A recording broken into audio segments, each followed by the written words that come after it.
Hello friends, astro orbit with Indu में आप सभी का स्वागत है। दोस्तों, आज के इस जीवन में हर व्यक्ति शांत वातावरण, शांति चाहता है, सुकून चाहता है। इस वीडियो के माध्यम से हम यह समझने की कोशिश करेंगे कि ब्रह्म कैसे मिलता है, ज्ञान क्या है, ध्यान क्या है। तो आपसे रिक्वेस्ट है, इस वीडियो के अंत तक बने रहें।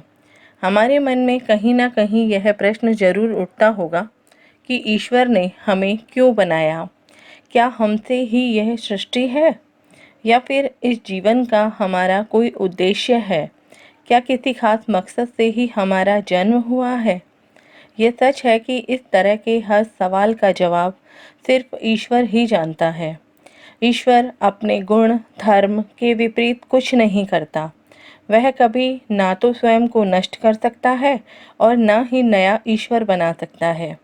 ईश्वर ने ब्रह्मांड का सृजन किया है और उसमें जीव आत्मा का निर्माण किया है ताकि वह अपना कार्य कर सके, अपने सामर्थ्य का उपयोग करके आनंद को प्राप्त कर सके।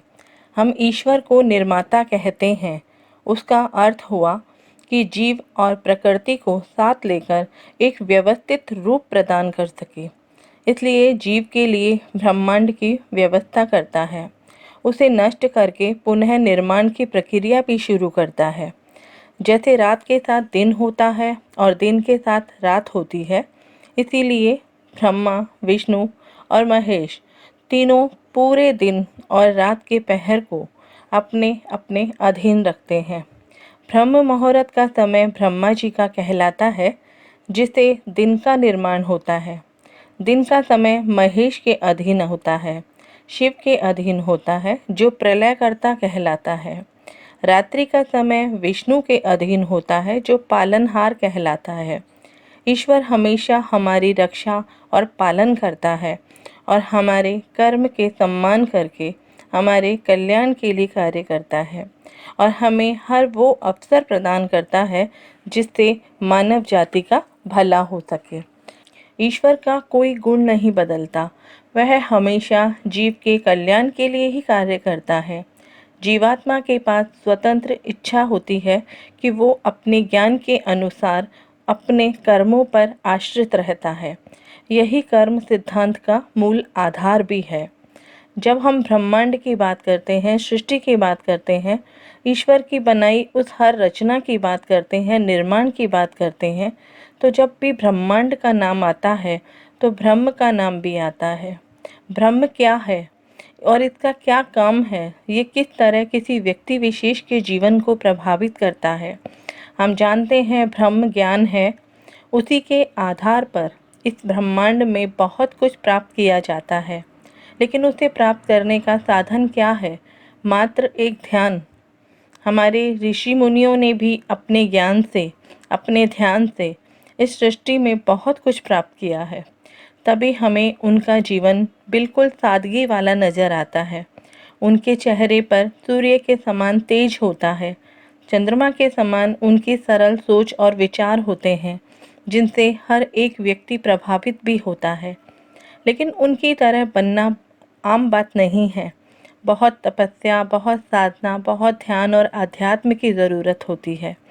यह समझने की कोशिश करते हैं कि आखिर ब्रह्म होता क्या है, ब्रह्म क्या है, किस तरीके से प्राप्त करते हैं। क्या ब्रह्म ज्ञान है या ध्यान है? ब्रह्म ना तो ज्ञान है और ना ही ध्यान है, बल्कि ज्ञान और ध्यान दोनों एक ही साथ चलते हैं, या कह लो दोनों की उत्पत्ति का एकमात्र साधन ये दोनों ही आपस में होते हैं। अगर हम इन दोनों की बात करें तो ज्ञान ध्यान के बिना आता ही नहीं है और ध्यान के बिना ज्ञान को प्राप्त किया ही नहीं जा सकता। अगर ऐसा हुआ तो ज्ञानी और ध्यानी दोनों ही ब्रह्म को प्राप्त करेंगे। ज्ञान क्या है? ज्ञान हमारी बुद्धि नहीं है और न ही हमारी विद्या है।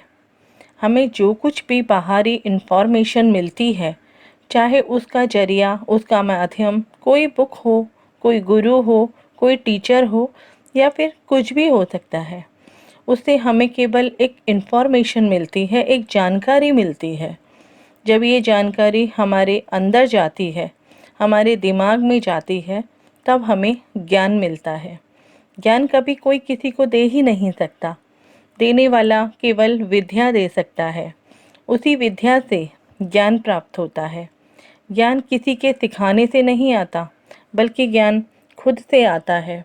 हमारे पैदा होने के साथ साथ ही हमारा ज्ञान जो है वो हमें ईश्वर के द्वारा मिलता है, जो हमारे पास स्टोर होता है।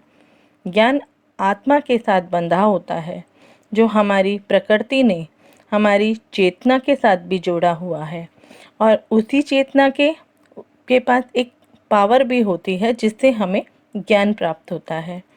ना तो कभी आत्मा का नाश होता है और ना ही हमारी चेतना का, लेकिन जब हमारी आत्मा खुद ब्रह्म हो जाती है तब चेतना का भी नाश हो जाता है। और चेतना के पास कई जन्मों का स्टोर होता है, और चेतना भी तभी काम करती है जब हमारे कई जन्मों का हिसाब किताब होता है। कबीरदास जी ने इसको बहुत ही सुंदर शब्दों में वर्णित किया है कि सूर्य ज्ञान है और चंद्रमा ध्यान है। मन की चेतना कब उत्पन्न होगी, यह भी सूर्य और चंद्रमा पर आधारित होता है।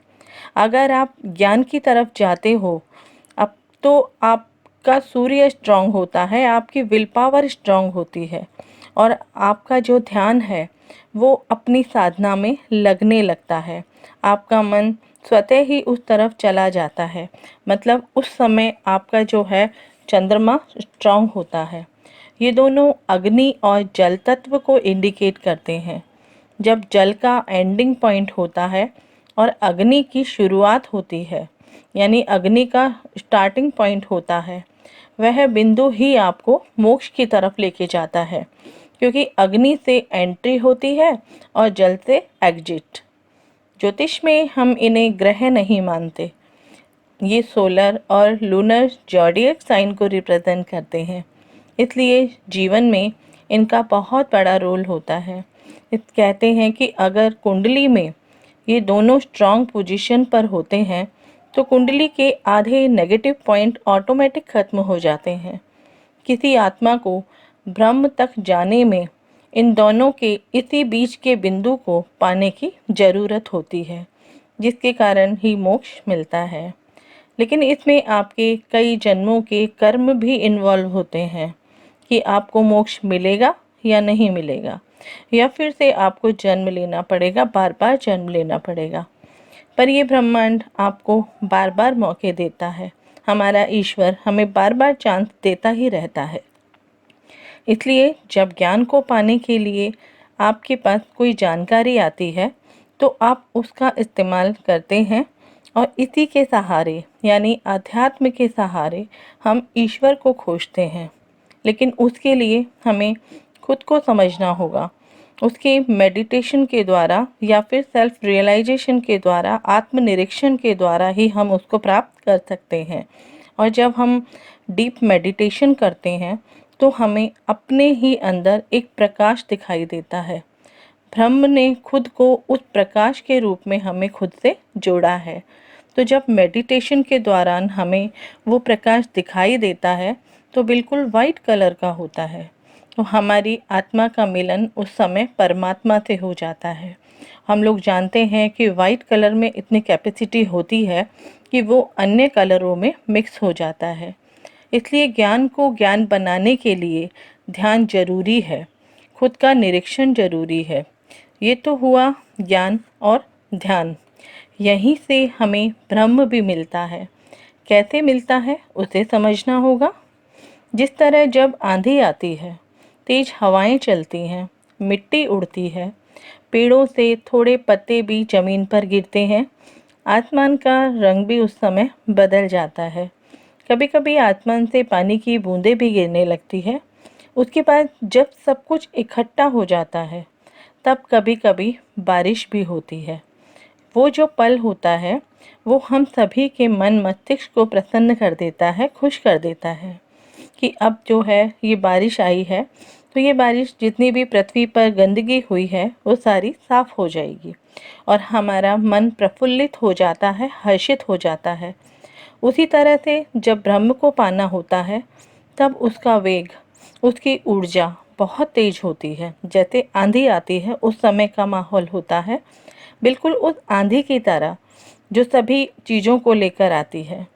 जब हम मेडिटेशन करते हैं तब हमें यह ब्रह्म सांसारिक तृष्णा से दूर कर देता है, जिसका आवरण हम हमेशा अपने पास रखते हैं, कभी लोभ के रूप में, कभी लालच के रूप में, कभी क्रोध के रूप में, कभी मोह के रूप में।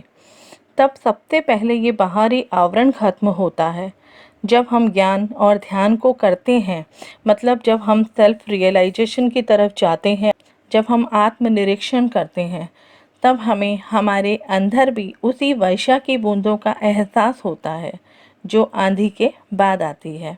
कई बार वर्षा भी अमृत का रूप होती है। अमृतत्व हमें अपने अंदर प्राप्त होता है। तब हमारी दुर्मति यानी कि जो हमारी विपरीत बुद्धि होती है, वो सारी सभी संसारिक चीज़ें जो होती हैं वो खत्म हो जाती है। वही अमृतत्व ब्रह्म कहलाता है। ध्यान और ज्ञान का अल्टीमेट एंड ही है आनंद। इसलिए ईश्वर को भी परम आनंद कहते हैं। आनंद की अवस्था से यानी मेडिटेशन की उस परम बिंदु से हम परमानंद तक जाते हैं। जब परमानंद से मिल जाते हैं तो खुद भी परमानंद बन जाते हैं। जब तक हम अपनी सांसारिक और आंतरिक स्थिति में बैलेंस नहीं रखेंगे, तब तक ज्ञान और ध्यान का उपयोग सही तरीके से नहीं कर पाएंगे। ना ज्ञानी बन पाएंगे और ना ही ध्यानी बन पाएंगे, और फिर ना ही हम ब्रह्म को प्राप्त कर पाएंगे। इसलिए इनके बीच में तालमेल बिठाना, बैलेंस बनाना बहुत ज़रूरी है। जब ब्रह्म को ही पालोगे तो जीवन में कुछ पाने को बचेगा ही नहीं। सभी इच्छा, अभिलाषा, चाहत अपने आप ही खत्म हो जाएगी और जीवन का अर्थ ही बदल जाएगा। मैं उम्मीद करती हूँ आपको ये वीडियो ज़रूर पसंद आया होगा कि हमारे जीवन में ज्ञान, ध्यान और ब्रह्म का उपयोग कब और कैसे कर सकते हैं। इस वीडियो को अपने मित्रों, जानकारों में आप शेयर कर सकते हैं। इस वीडियो के माध्यम से हो सकता है उन सभी को मदद मिल सके जो काफ़ी समय से ध्यान कर रहे हैं। मेरे चैनल से जुड़ी सभी जानकारियाँ पाने के लिए आप मेरे चैनल को सब्सक्राइब करें, आइकन बेल को दबाएं ताकि सभी अपडेट आपको समय पर मिल सके। मिलते हैं फिर किसी इंटरेस्टिंग वीडियो के साथ। तब तक अपना ध्यान रखें, स्वस्थ रहें, stay healthy, stay blessed. Thank you.